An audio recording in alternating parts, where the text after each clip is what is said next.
ଯେଉଁ ବୀରକୁ ମୃତ୍ୟୁ ମଧ୍ୟ ଛୁଇଁବାକୁ ଡରୁଥିଲା ସେ ହାରିଗଲା କେମିତି?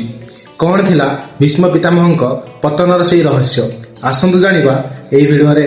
ଯୁଦ୍ଧର 10ମ ଦିନ। ପାଣ୍ଡବମାନେ ଜାଣିଥିଲେ ଯେ ପିତାମହ ଭୀଷ୍ମକୁ ମାରିବା ଅସମ୍ଭବ। ସେଥିପାଇଁ ଶ୍ରୀକୃଷ୍ଣଙ୍କ ପରାମର୍ଶରେ ଅର୍ଜୁନ ଶ୍ରୀଖଣ୍ଡୀକୁ ନିଜ ରଥ ଆଗରେ ରଖିଲେ। ଭୀଷ୍ମ ଶ୍ରୀଖଣ୍ଡୀକୁ ଜଣେ ନାରୀ ଭାବି ତାଙ୍କ ଉପରେ ଅସ୍ତ୍ର ଉଠାଇଲେ ନାହିଁ। ସେହି ସୁଯୋଗରେ ଅର୍ଜୁନ ଭୀଷ୍ମଙ୍କ ଛାତିକୁ ଶର ପରେ ଶର ବିନ୍ଧି ଚାଲିଲେ। ଏତେ ଶର ବାଜିଲା ଯେ ଭୀଷ୍ମ ଯେତେବେଳେ ରଥରୁ ତଳେ ପଡ଼ିଲେ ତାଙ୍କ ଶରୀର ମାଟିକୁ ସ୍ପର୍ଶ କଲା ନାହିଁ। ସେ ଶର ଉପରେ ଶୋଇ ରହିଲେ, ଯାହାକୁ ଶରଶଯ୍ୟା କୁହାଯାଏ।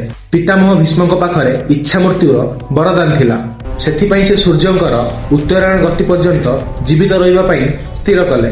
ତାଙ୍କ ପତନ ସହ କୌରବ ସେନାର ମେରୁଦଣ୍ଡ ଭାଙ୍ଗିଗଲା। ଭୀଷ୍ମଙ୍କ ପରେ କୌରବ ସେନାର କିଏ ହେଲେ ସେନାପତି? ଆଉ କେମିତି ରଚାଗଲା ସେହି ଭୟଙ୍କର ଚକ୍ରବ୍ୟୂହ? ଜାଣିବା ପରବର୍ତ୍ତୀ ଭିଡିଓରେ।